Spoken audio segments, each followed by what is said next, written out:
Hello, our beautiful hammerheads, and welcome to the first episode of Talk Heresy to Me, a bi-weekly hobby podcast.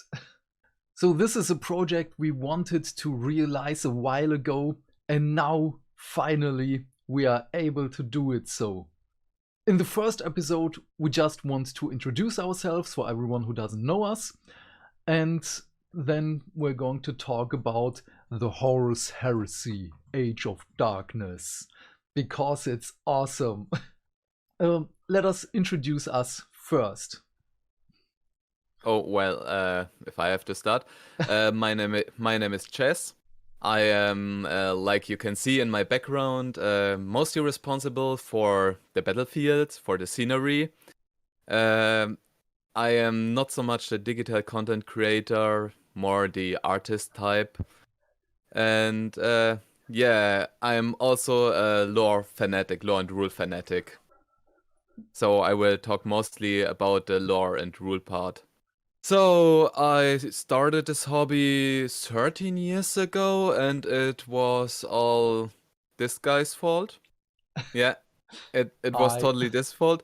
So he was back in the time a friend of my elder sister, and he came always over with a group of friends watching DVDs and stuff. And I was in my room. This room here was formerly my sister's room. I overtook it and turned it into my hobby dungeon. And the other room was my room. So I was there gaming, playing video games. And he came one day just into my room and said, "Dude, this is the 5th edition Warhammer 40k rulebook. I see you play a lot of games, but I believe you have potential to play this game, to paint models, to build them. Here, have this book. Take a look. I take it back next week when I come again and have fun." Yeah. Descent into darkness. Yes. That's how this entire spiral into a hell of not having money started. With this guy. Yeah. I would be nothing without him. Aww. But at least I would be something. Yeah, and now I'm stuck since 13 years in this hobby. I have an entire hobby gaming room behind me with shelves full of armies and stuff. And yeah, behind me, it's not even a pile of shame. It's just leftovers. Yeah. It's all leftovers. It's filled with bits and more bits and more bits. So yeah. So morbid. Yeah. I guess someone with a lot of creativity could build an entire stomper out of this stuff I have here lying around, and some unfinished scenery, and all his fault. Yeah. Hi, you can call me Beard or Beardy, something. Choose for yourself. Usually it's Beard Almighty. I was in the hobby since the game Fire Warrior came out for PS2. I loved it, even though it was not the best game. This was 3rd edition, and it was 2003, I believe so. And yeah, I immediately fell in love with everything in the game, so the Warhammer world, basically, and really started with the 4th edition of 40k, because back then we already knew that 4th edition is coming out, so I just kept my money and hold it back so I can just jump in with a new edition. And since then I spiraled totally out of control like with everyone else, and I even was an employee of Games Workshop for about 4 years and just stopped working there because of medical reasons.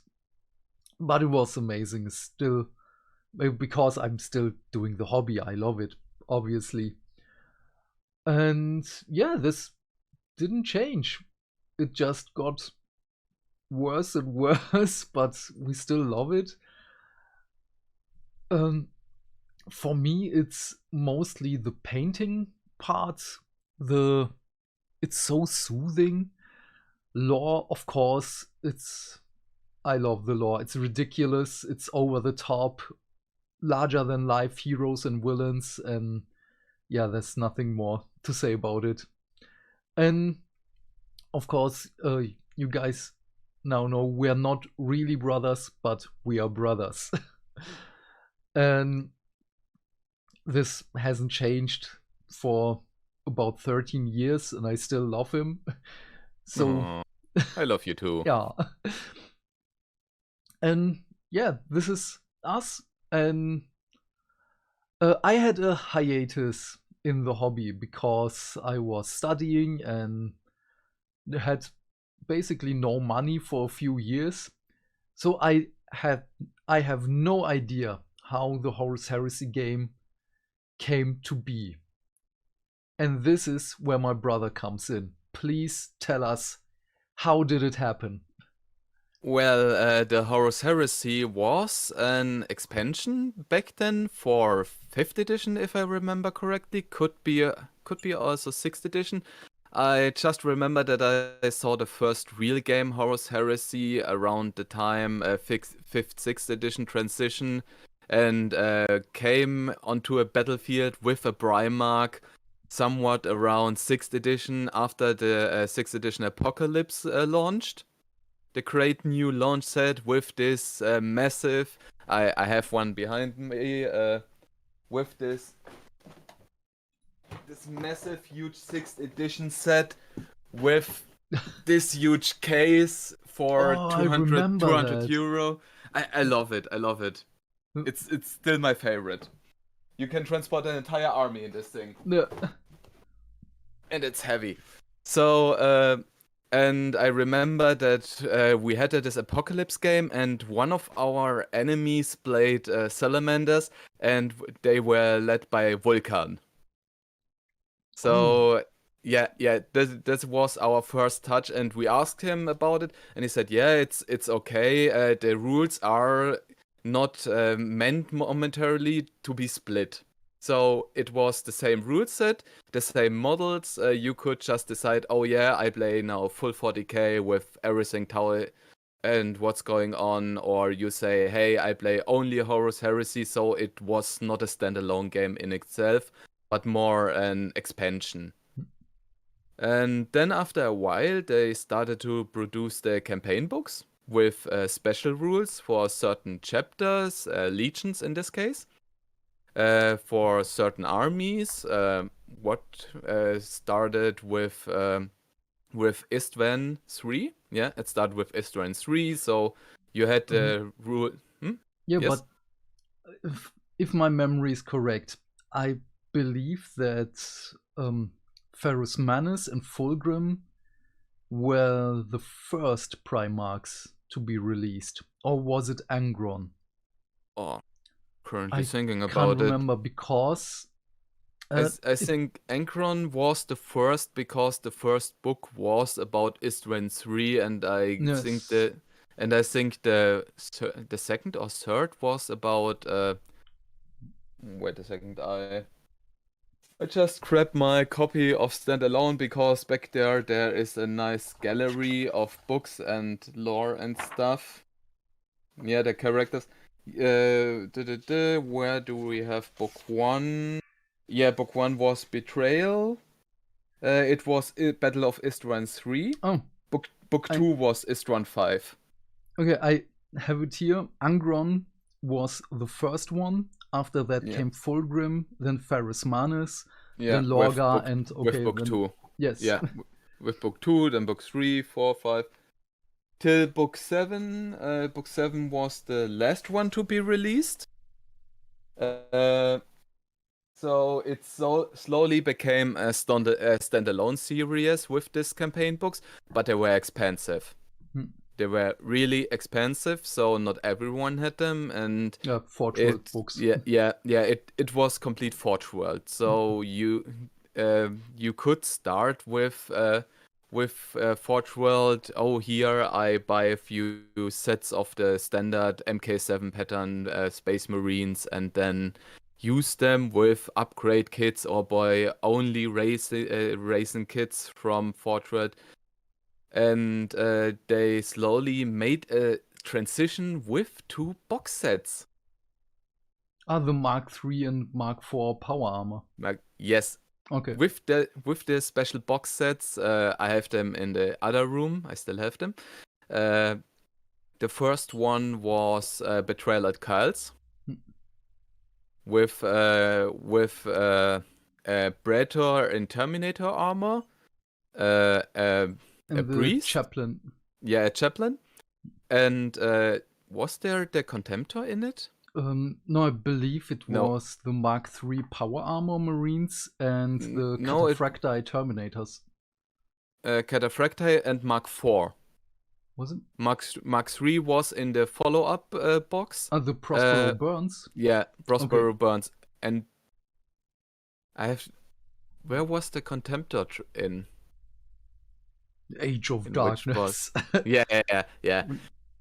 Anyway, this were a sign where everyone was like, "Oh my god, they become single boxes. We get a standalone set of Warhammer Age of Darkness. Horus Heresy becomes standalone," but it wouldn't. They were just like, "Oh yeah, here this is a standalone mini game with cards and dice, and yeah, it was just a mini game in both cases and a lot of models." Oh, in the Prospero Burns box set, there were the Custodies. There were Custodies in the Prospero Burns? I have to think about it. Was there? I have the box in the other rooms. No. Yeah, and Tartarus Terminators, which I love more. The Contemptor was in the Betrayal. In the cut, yeah. Yes.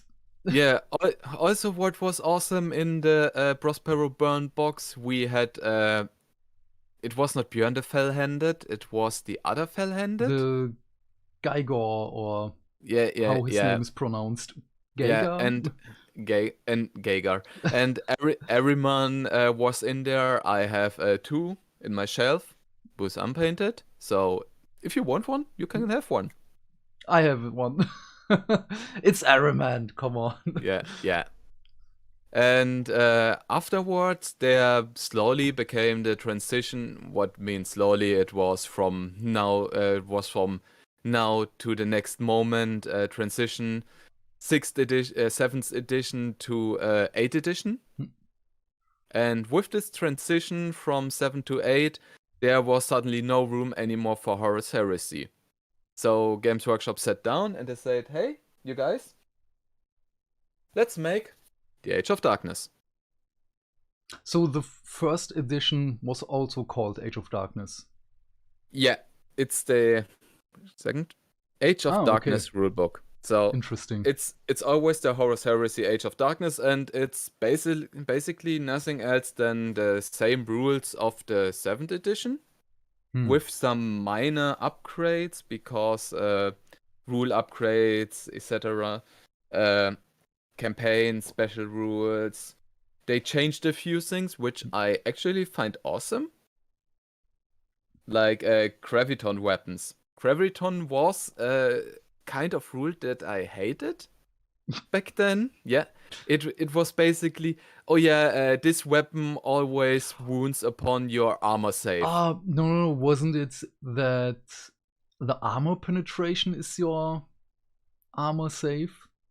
Because I know it was the ultimate Terminator killer. Yeah. It was just ridiculous, and with this edition they changed it to, if you got wounded by this, you have to just give me a second. I think you have to roll according to your armor save, not according to your your toughness. Makes sense. Yeah. Give me a second. Gravitation. It's either strength or toughness, but both are in the most parts the same. Gravitation pulse. Instead of rolling to wound normally with this weapon, any model cocked in its blast and then rolls equal to or under their strengths on a d6. and a 6 is always a failure. So it was easier to save. Yes. Because a gravitation weapon in a war where every single unit has a 3+ or 2+ armor save is just crazy. Yes. Yeah, and they changed a few rules. They made a few new ones, and I sadly never played a game. Yeah. Yeah, our one friend. I gifted them Mortarion to one Christmas, and they never built it. They are Death Guard crazy, so they collected a huge army of Mark III Death Guard, and they never used them against me. Yeah, And but it will happen for us. yeah. And this guy over here this was sadly andersrum. this guy.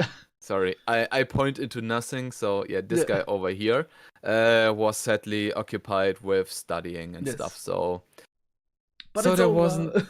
Yeah, it's over. So there wasn't much time for Horus Heresy with playing, which I kind of find sad because the 7th edition rule set was and is still my favorite rule set.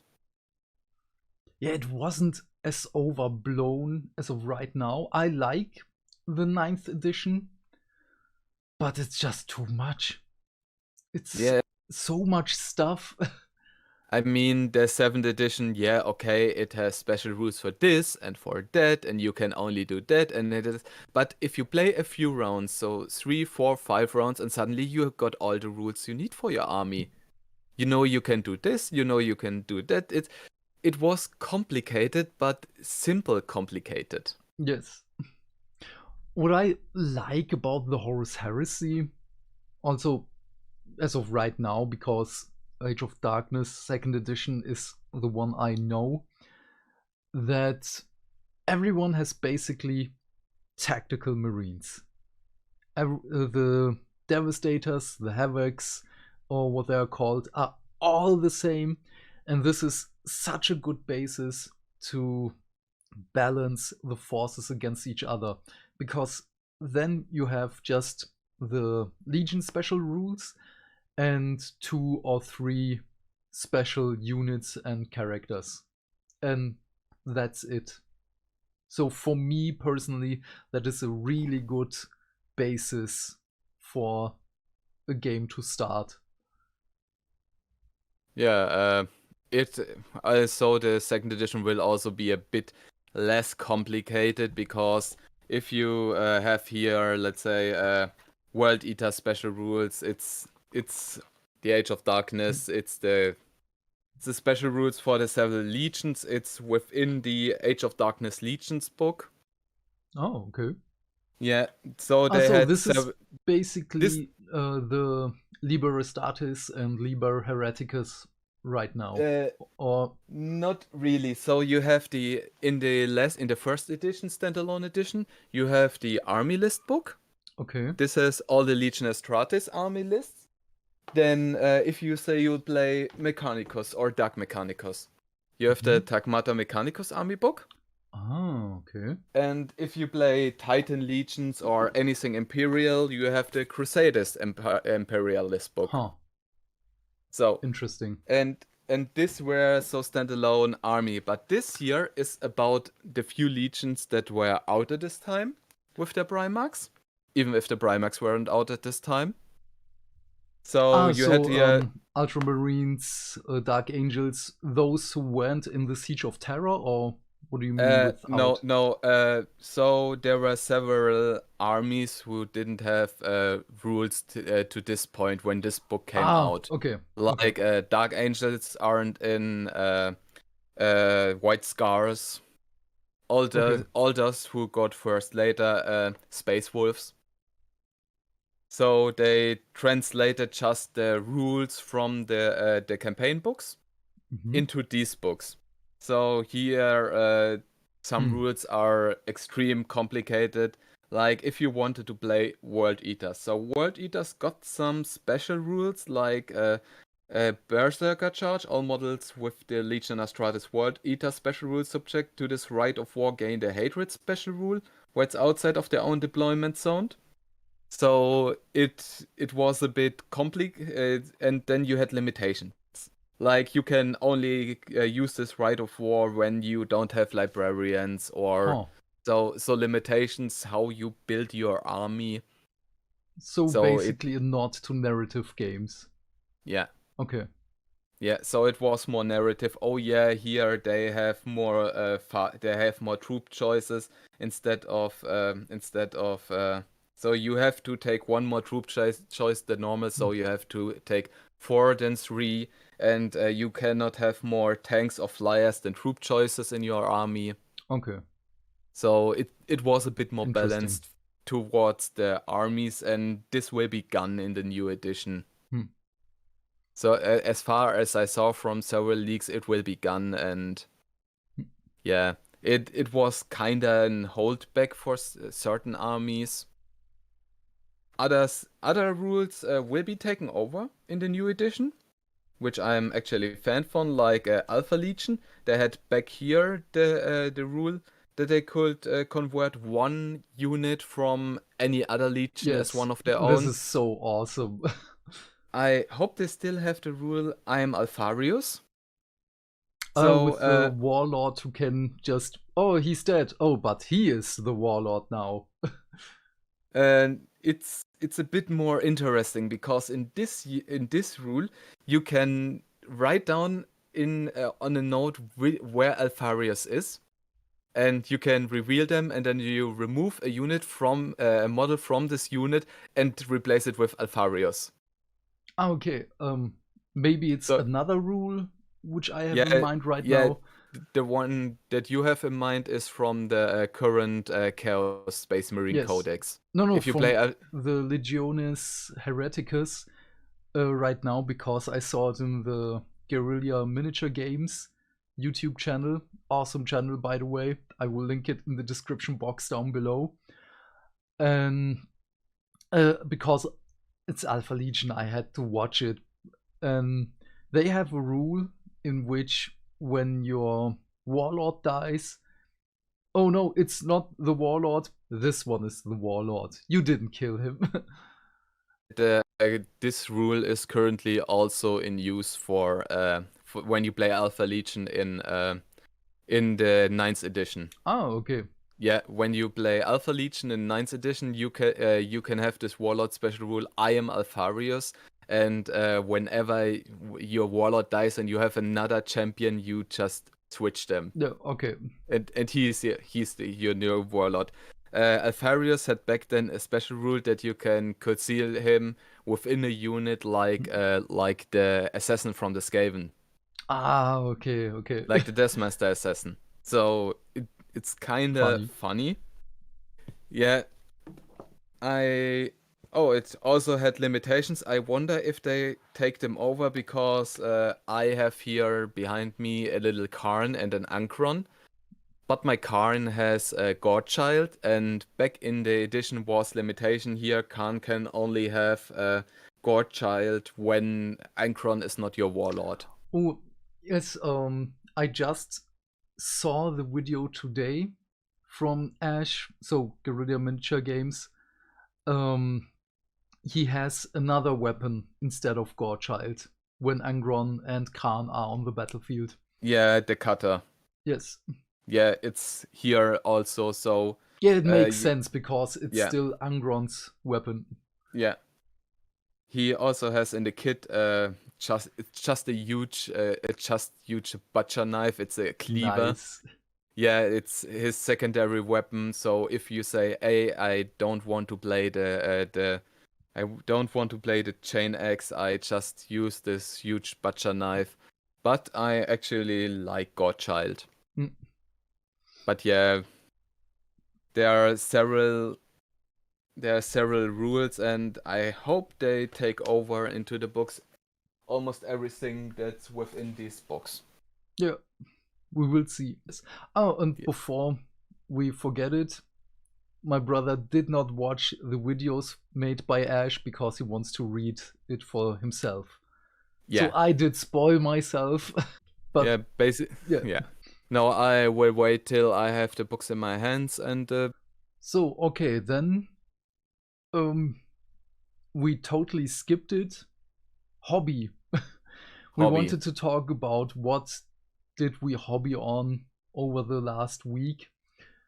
And this should be at the beginning, but yeah. What did you do? I already know, and it's awesome. I love it, but please share it. I have here this little guy in white and blue. I will It's put a picture yeah, up on yeah, here. yeah. It's Karn. And behind me on my painting table is currently Ankron waiting for me to finish his base. So you can imagine It's so awesome. how loud it is actually here in this room, because Karn is shouting, Ankron is shouting, my orcs are shouting. So he has a lot of shouting, and yeah, I didn't do that much. I built a bit of scenery from Necromunda, from the new set. But it was a bit taken aback by the sudden arrival of a Primarch and his loyal captain. I wonder why. Yeah, I wonder why. And as soon as I'm done with Ankron, I will continue with the scenery. Yeah, sounds great. So for me, it wasn't as much. I learned something about myself. I can't batch paint anymore. It just sucks the energy out of me. I wanted to finish my Mortec guards, and they're almost finished, but I had all 10 of them in front of me. I painted 7 shields, and then it was just like, I don't want it anymore. But today I painted 3 of them. I painted much more, and I'm just more hyped. But what I'm more hyped about is this little guy. It was a gift from my brother. It's Remus Ventanas, the savior of Cult, one of the greatest Ultramarines ever. And yeah, he's built, he's primed. I primed him just a couple of hours ago, and I will start painting him maybe today, maybe tomorrow. I will have to see how much time I have today. And yeah, that's basically it for hobby time. Then, yeah, so huh? So we didn't do much. It was much. We shouldn't undersell things we do, because everything we do to let the gray fade away is yeah, it's always awesome. Yes, I know. Don't look at my cupboard. Yeah, don't look at my room. Yeah. I have way too much to paint, but luckily I get more money from now on. So yeah, I will take. Yeah, I still have 1 week off. Yeah, that I have free to move when I wanted. So I guess there will be one intensive scenery coloring week, where I will smell the entire week like base coat. Nice. Yeah. So okay, news.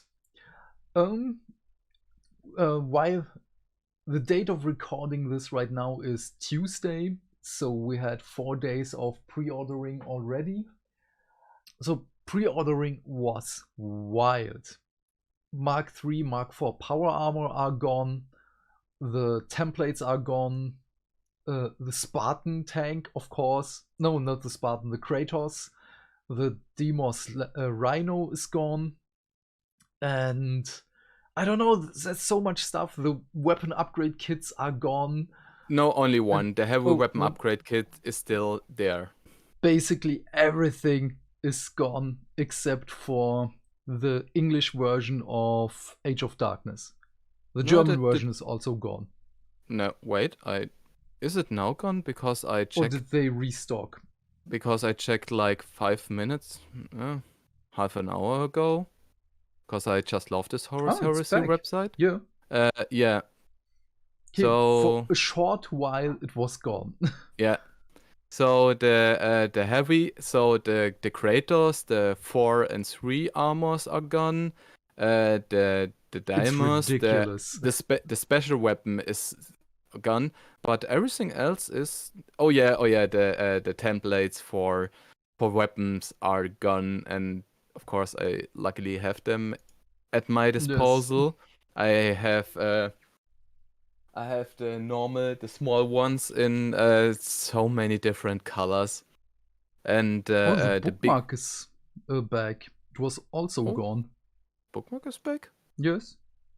Oh And yeah, the reaction tokens and no cards are no, also back. it's gone. No, the Oh, bookmark okay. is gone. It's just not updated on the page. Oh, okay. Reaction tokens? Yeah, they're back.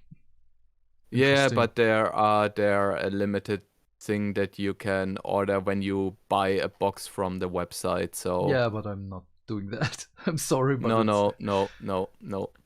Yeah, I ordered mine from a third-party shop. yes. Funny thing, I was on another shop. They had them 5 minutes before release, and I put everything in my cart. And as I wanted to check out, bam, box in English was gone. Yes. And I'm like, yeah, no, sorry, don't buy the German book because, yes, currently Warhammer in German is like, yeah, we translate everything. The And this translations are a horrible. direct, horrible translation. So, like, we have now the League of Wotan. So, in German, Oh no. I expect it to be named Die Liga der Wotan, which is a one-to-one translation, and it sounds great. It sounds great in English and German, league, because Liga is the German word Yes, for league. but But they changed it into die Konglomerate des oh Wotan. yes. Oh no. I totally Yeah.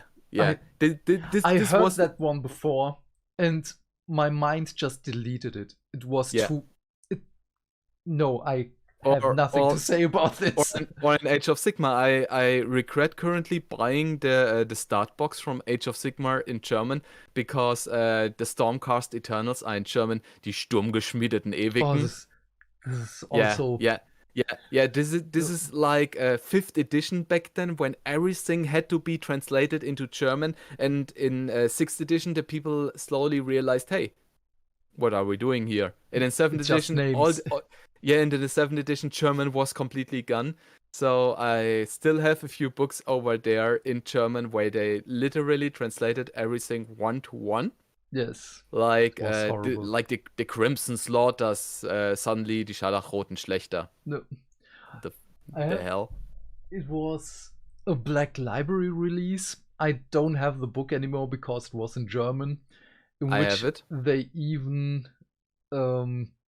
translated Bolter. Yeah. No, not even Bolter, Bolt Gun. And it's horrible. And also stuff like Fire in the Hole, because one of the Cadians, I remember this so vividly, Feuer ins threw a Loch. grenade. Yes, and Feuer ins Loch is a filthy phrase in Germany. And no one in the translation team, I don't know what they did. I don't understand it.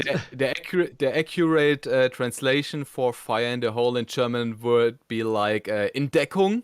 Yeah, or Granate, which basically grenade. means grenade. Yeah. But oh no. But okay, we digress. Yeah. No. It's the reason why we buy this box only in English, Yes. and why we order also the upgrade books only in English, because the German translation currently suck a lot. Yeah. So we are afraid that if we buy these books in German, that they start to say, oh no, we translate back everything in German, but a bit worse, like we did it before. Yeah. Well, please don't do that, Games Workshop. No, just no, go please. back to names are names. Yeah. They shouldn't be translated. Please don't translate the faction names. Otherwise, we have the Kaisergrenadiere. Oh no, the Imperial Fists. Yeah, the worst Imperial Fist translation ever, Kaisergrenadiere. It doesn't make sense. Okay, but other news. Just an hour ago, or something like that, roadmap for Horus Heresy. And we have June, of course, right now the Age of Darkness box, Liber Astartes Hereticus, and downloadable PDFs. This also sounds great. Then we have July.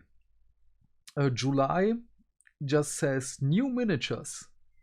No, this arrow with new miniatures is through all these months from from June up to November. Yes. So okay, July we will is see just downloadable PDFs. Yeah, we will see every month new models for Age of Darkness. For Age of Sigmar's Darkness. Yeah, for Age of Sigmar's Darkness. There's way too much age in Warhammer. For Horus Heresy. Okay, then we have in August Liber Mechanicum and downloadable PDFs. Yeah, it's currently this book, the Tagmata Army List. So are those Skitarii and what is inside? Inside, so Skitarii was a thing back then, but it was not yet included. So Skitarii came out in 2014, but they were not included. An own codex. Yeah, it took time before it became. It was first Skitarii Codex, then it was standalone Mechanicum Codex, and then they both were mixed Mechanicum and Skitarii, but first in the 8th edition. I have all the codices over there in my. I have literally a shelf with codices you can't use anymore. So for lore.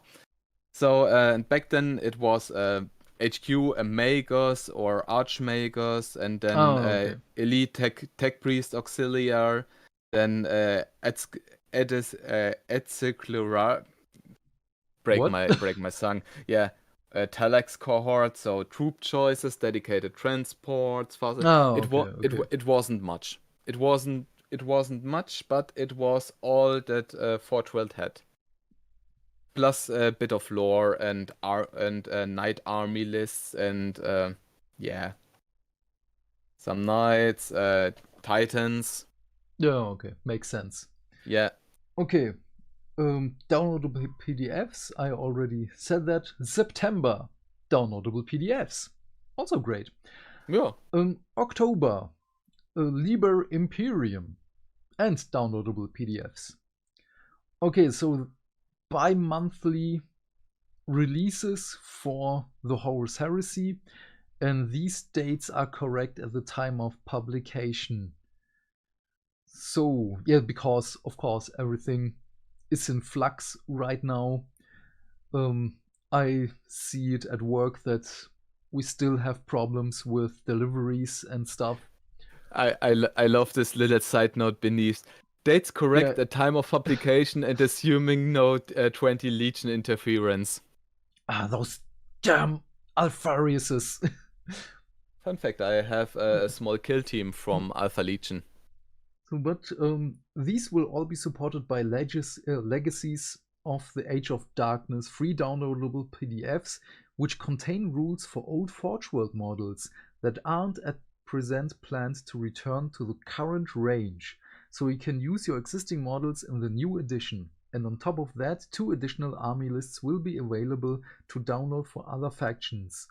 The Demons of Runestorm and the Imperialis militias and warp cults.